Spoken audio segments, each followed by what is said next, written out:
Selamat pagi Bapak Ibu dan Saudara sekalian, Shalom. Pagi hari ini saya akan menyampaikan firman dengan judul Mentalitas Tahan Banting. Saudara-saudara, kita sedang hidup dalam satu hidup yang penuh dengan tantangan. Dalam keluarga seringkali kita mengalami bermacam-macam masalah.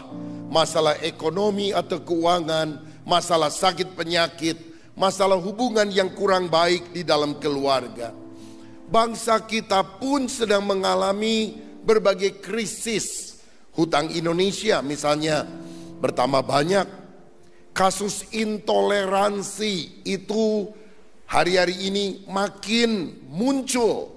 Peristiwa di Cidahu, Sukabumi beberapa hari yang lalu. Itu kan rumah biasa yang kadang dipakai orang kalau lagi liburan untuk mengadakan aktivitas sekolah, aktivitas yang lain.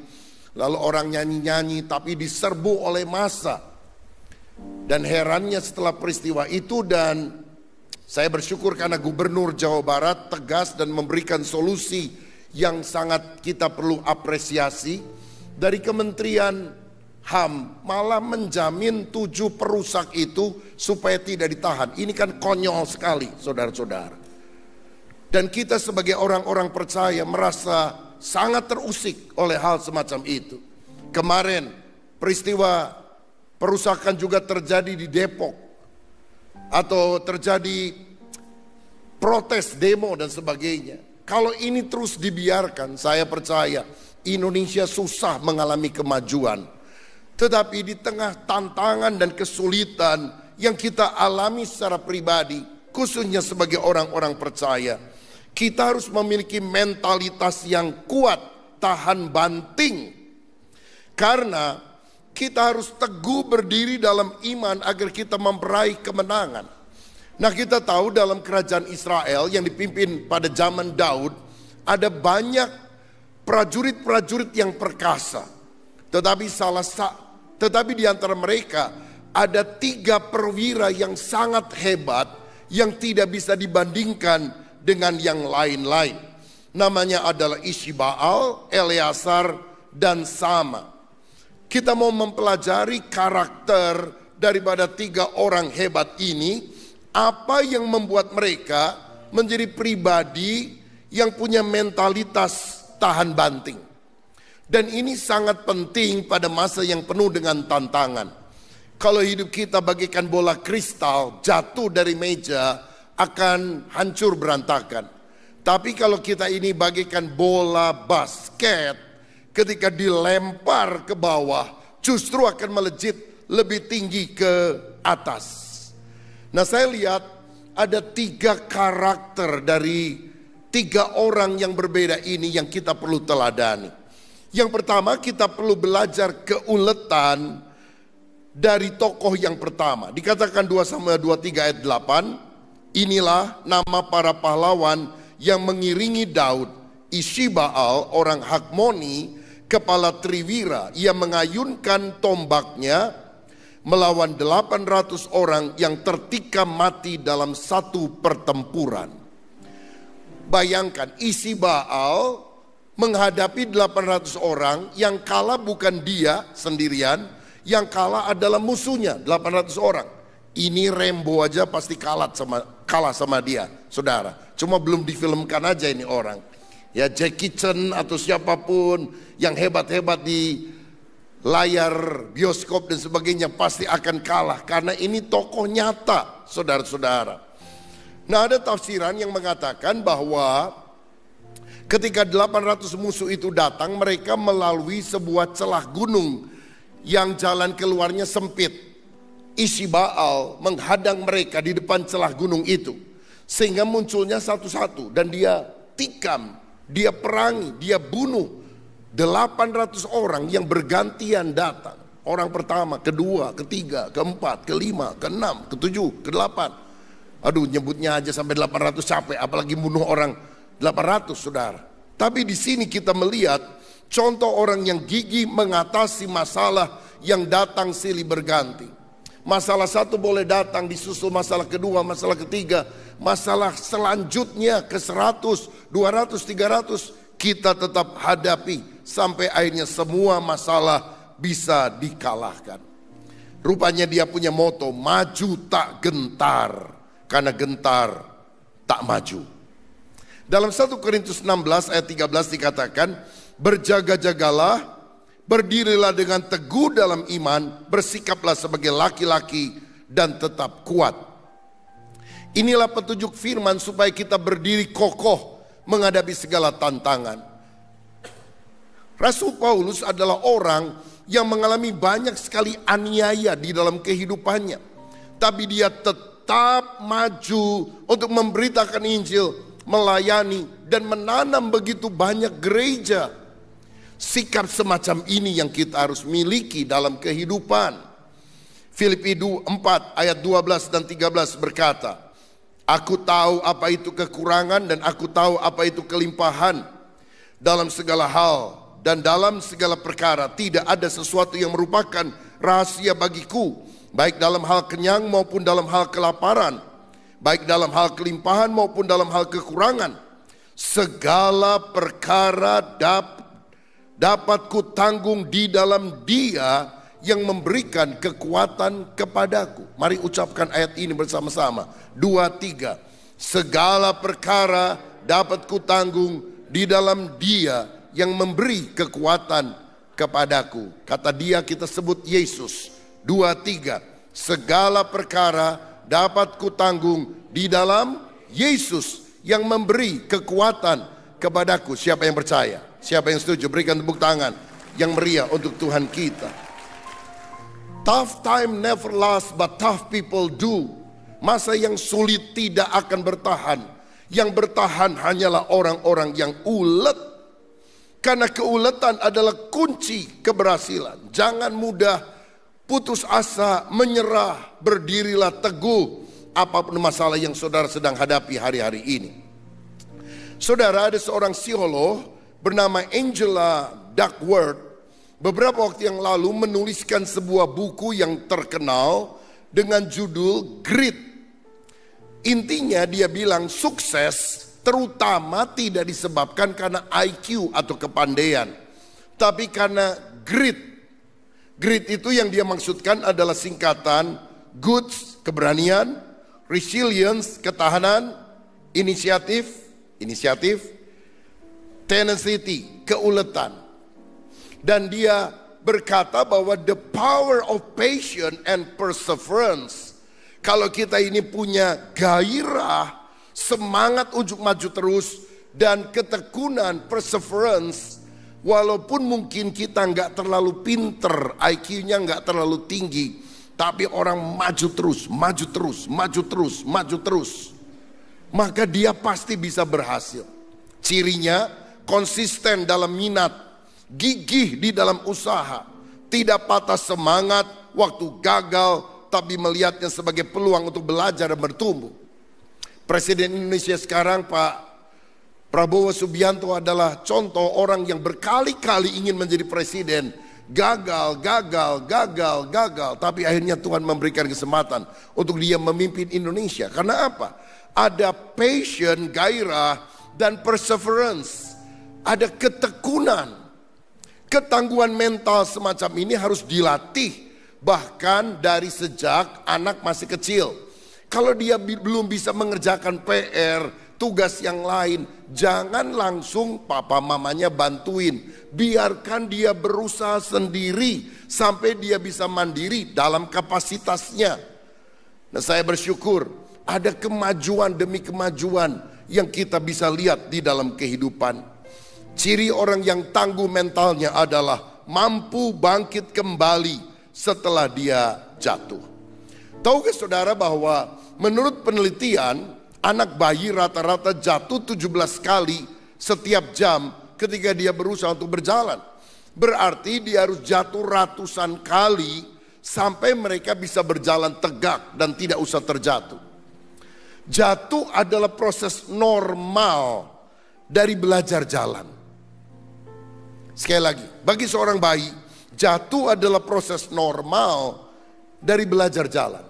Berarti bagi orang dewasa, gagal adalah proses normal untuk kita bisa sukses di dalam kehidupan. Amsal 24 ayat 16 berkata, sebab 7 kali orang benar jatuh, namun ia bangun kembali. Tetapi orang fasik akan roboh dalam bencana.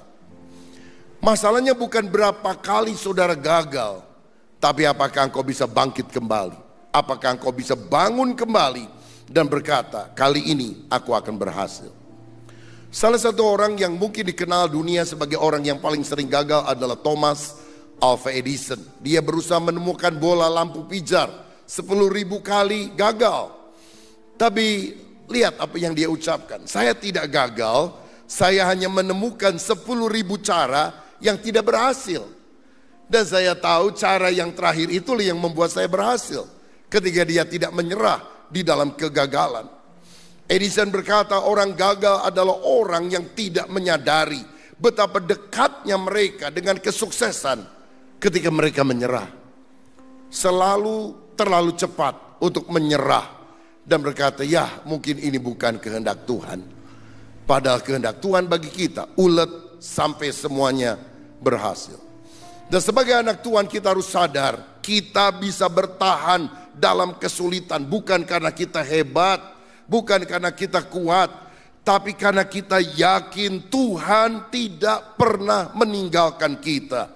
Dia adalah Allah Immanuel yang selalu menyertai kita. Jika Allah di pihak kita, siapa yang akan melawan kita? Dia akan memberikan kemenangan bagi setiap orang yang percaya. Minggu yang lalu, salah seorang hamba Tuhan yang diurapi meninggal dunia, Bapak Pendeta Yusuf Roni. Kita tahu dia 6 tahun di penjara karena Injil. Dia bukan korupsi, nggak mencuri dan sebagainya. Hanya karena beralih iman dari latar belakang yang berbeda menjadi orang Kristen. Masuk penjara 6 tahun. Dan dia tetap setia sampai akhir hidupnya. Dia telah menyelesaikan pertandingan dengan baik. Sebetulnya masih ada jadwal beliau khotbah di gereja kita, saudara. Kalau nggak salah 1-2 bulan yang akan datang. Tapi Tuhan sudah punya rencana yang lain. Saya dapat warisan 5.000 buku-buku teologi Pak Yusuf Roni diberikan kepada saya. Sekarang ada di perpustakaan STT Karisma. Haleluya, puji Tuhan. Karena saya kalau ketemu hamba Tuhan yang paling banyak bahas tentang teologi dengan Pak Yusuf Roni. Jadi akhirnya dia bilang, saya dulu punya STT, sekarang sudah tidak ada lagi. Ada buku-buku, mau nggak? Boleh, saya bilang. Saya pikir cuma 100, saudara. Saya kirim 1 mobil itu high-ace untuk ambil. Ternyata 5.000-an, sama lemari-lemarinya ambil katanya. Jadi kita perlu sewa truk, saudara datang ke sini. Tapi saya mengagumi beliau karena walaupun di penjara, disuruh menyangkal Tuhan berkali-kali. Sampai akhir hayat, sekali Yesus, tetap Yesus. Selama-lamanya Yesus. Haleluya. Coba kita lihat video klip singkat berikut ini. Waktu saya di penjara, sering dipindah-pindah. Satu saat saya dipindahkan ke Surabaya. Selama 6 tahun itu saya pernah di Surabaya 2 tahun 5 hari. Di Kalisosok. Ya. Waktu dipindahkan, saya dikawal. Dikawal, ya, oleh pengawal beberapa. Naik pesawat. Tapi saya diborgol. Tapi bukan diborgol seperti penjahat sekarang. Enggak. Saya diborgol, 1 borgol di tangan saya, 1 borgol di tangan penjaga. Jadi kami berdua diborgol. Untung waktu itu saya pakai safari. Sampai orang mikir yang tawanan yang mana. Atau dua-duanya tawanan. Ya enggak apa-apa. Di pesawat, duduk, saya mau ke toilet. Borgolnya tidak dilepas, dia ikut ke toilet. Sampai saya berpikir, Tuhan segininya, korupsi enggak, segala enggak, mencuri enggak, menipu enggak, hanya ikut engkau. Kenapa sih engkau tidak kasih tolong? Kan tidak mungkin saya lari dari pesawat. Orang sedang terbang pesawatnya, mau lari kemana coba? Tapi tidak, dia ikut. Nah, ikut WC pesawat kan kecil. Terpaksa dia separuh di luar, separuh di dalam. Saya kecil hati. Seolah-olah Tuhan tidak tolong saya hal yang seperti ini. Sudah kembali duduk. Waktu kembali duduk, Tuhan bicara di pikiran saya, di hati saya. Kamu lihat borgol ini, tidak bisa dilepaskan dari dia. Kamu kecewa? Tidak. Sebetulnya aku ingin mengajar engkau. Inilah arti Immanuel. Tuhan beserta kita. Aku tidak pernah melepaskan engkau sedikit. Haleluya. Setelah dapat pencerahan di pikiran saya tersenyum. Oh iya ya, ini arti borgol. Tuhan tidak pernah melepaskan aku. Termeterai. Saya senyum. Si penjaganya nanya, kenapa senyum-senyum? Lalu saya terangkan, ini arti borgol. Ini arti Yesus itu Immanuel. Saya injili dia. Dia tidak bisa lari kan.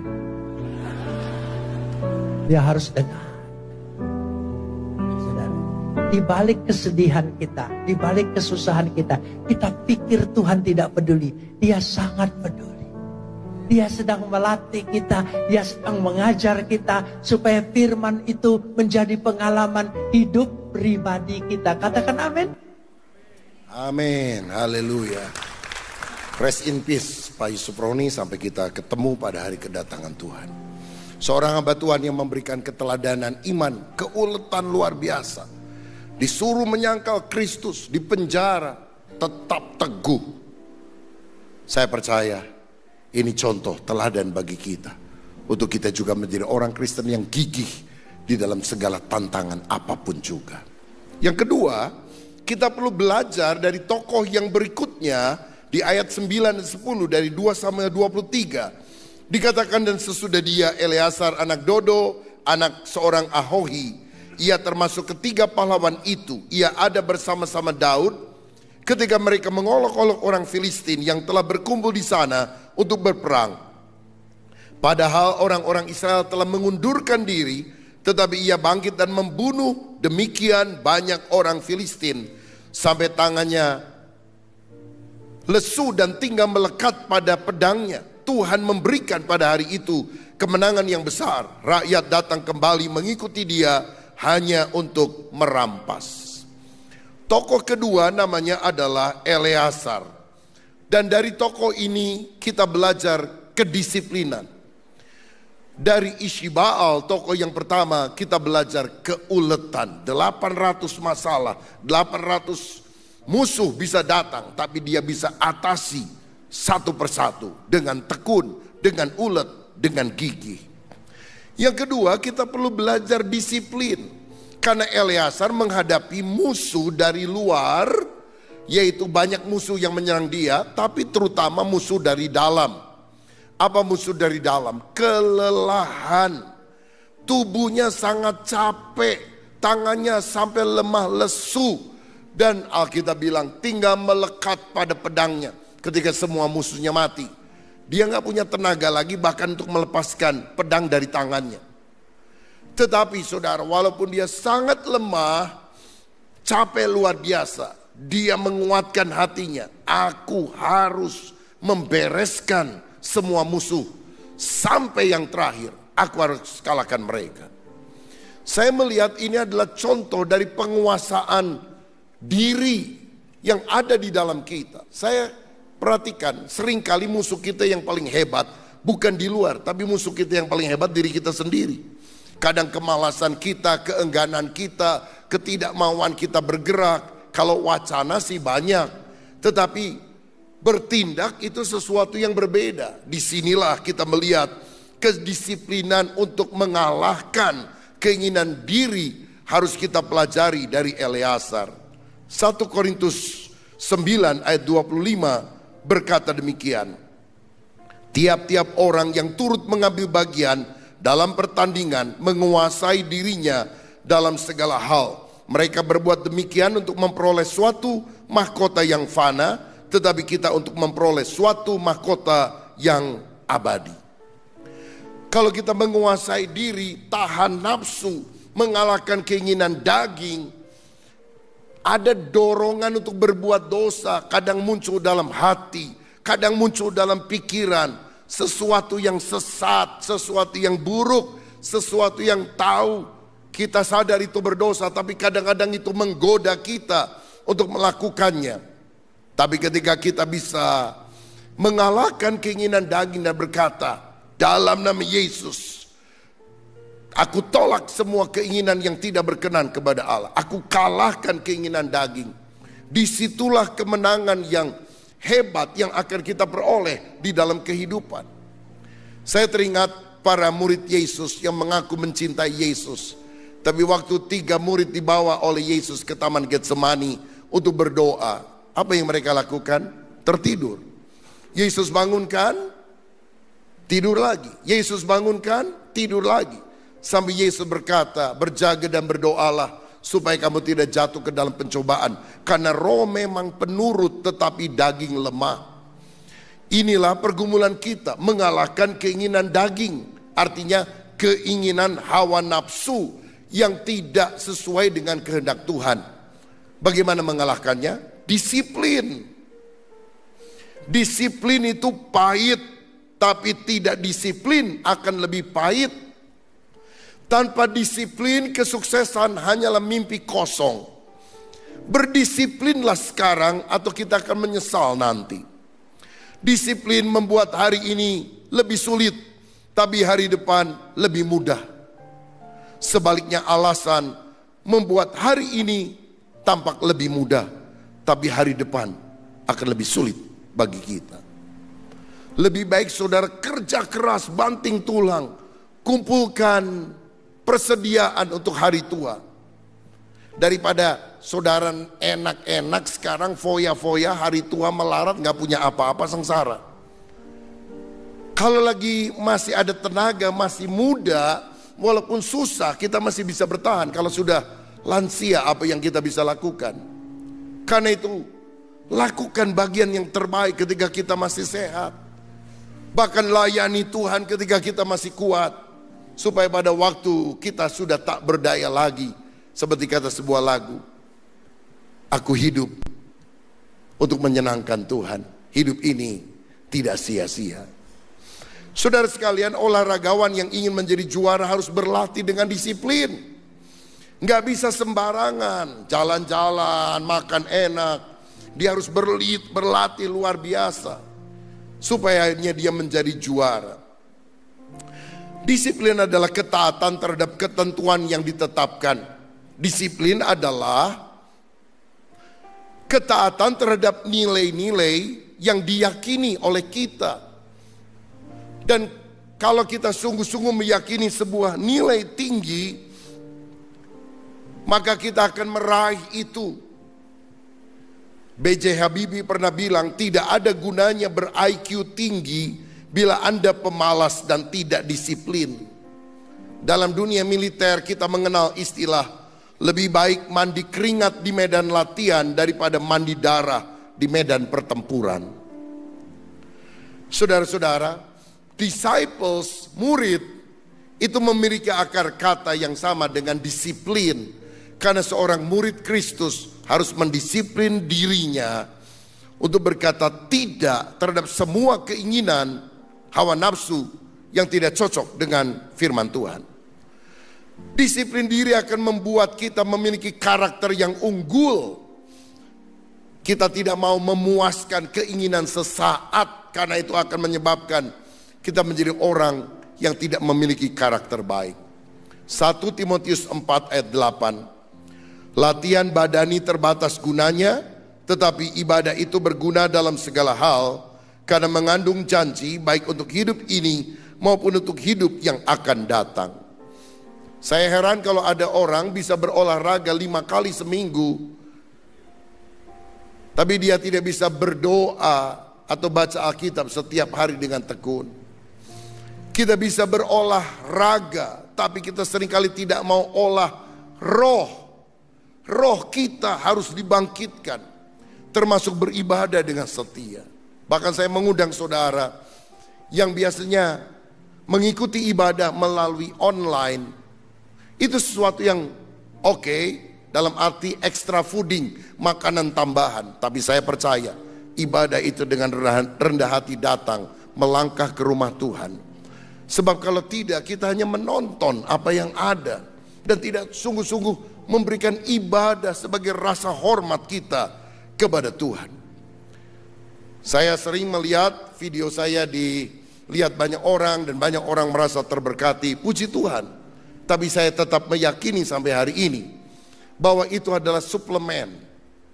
Tapi makanan utamanya adalah datang ke rumah Tuhan, bersekutu dengan saudara-saudara seiman, saling mendoakan satu dengan yang lain.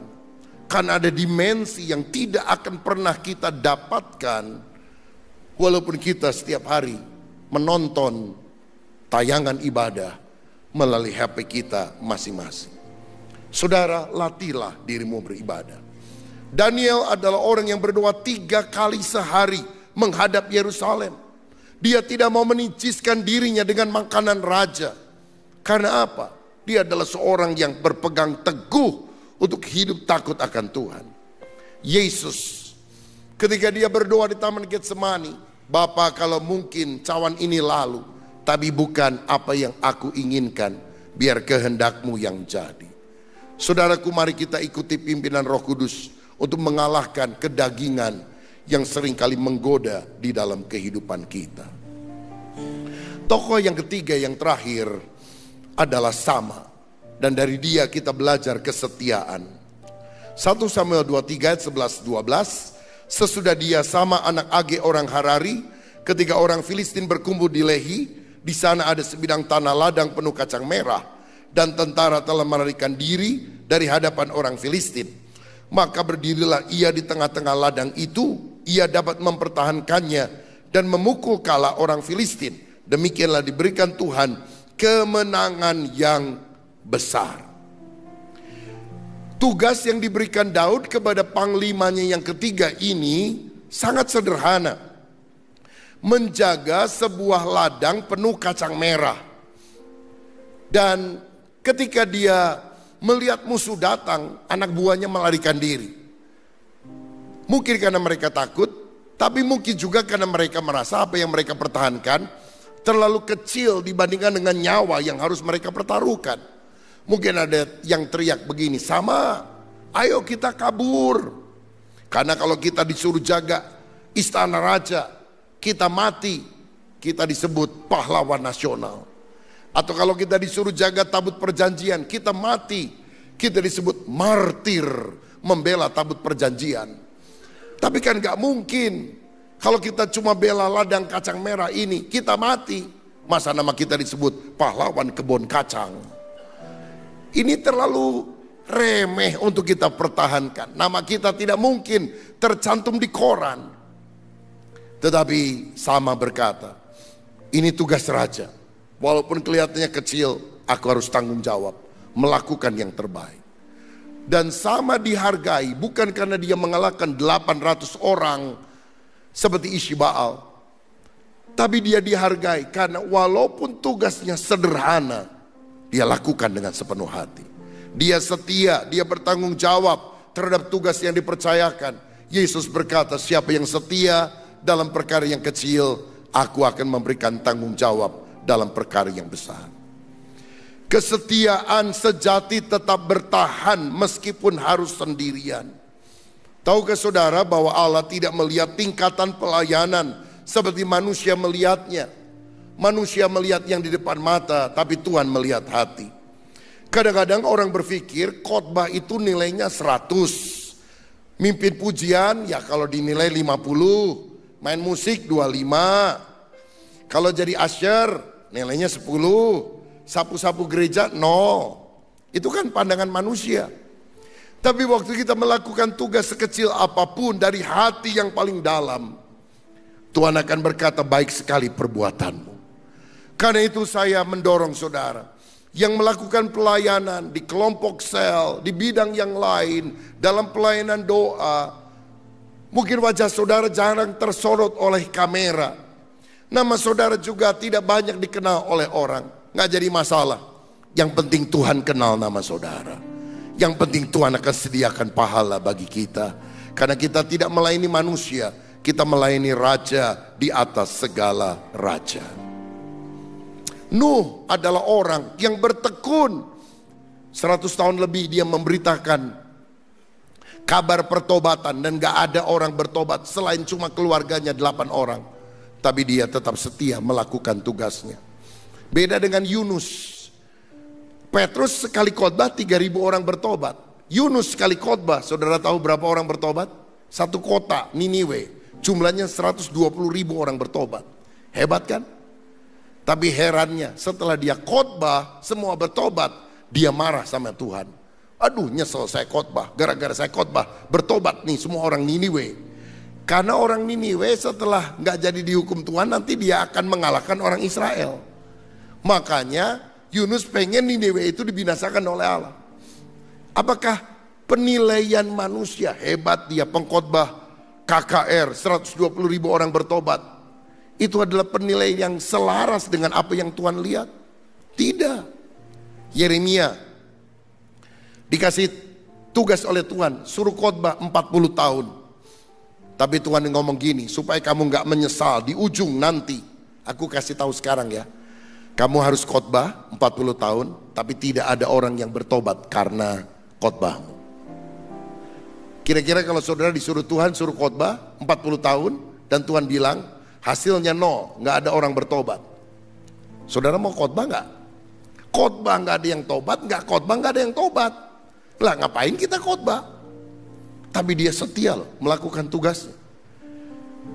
Karena nanti pada hari penghakiman, Tuhan tidak mau ada seorang yang tunjuk jari kepada dia. Engkau tidak adil Tuhan, karena engkau belum pernah memperingatkan aku melalui hambamu.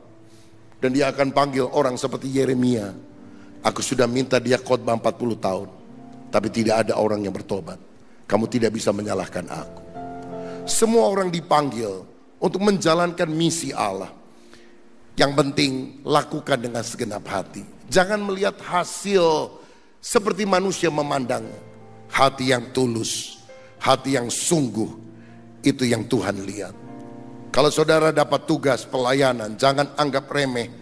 Tugas kebun kacang yang engkau anggap, engkau terima dari Tuhan. Orang mungkin tidak menghargai, tapi percayalah Allah menghargai. Dan penghargaan Allah, perkenanan Tuhan lebih dari segala tepuk tangan manusia. Jadi orang yang setia, karena merekalah yang akan mendapatkan pahala dari Tuhan.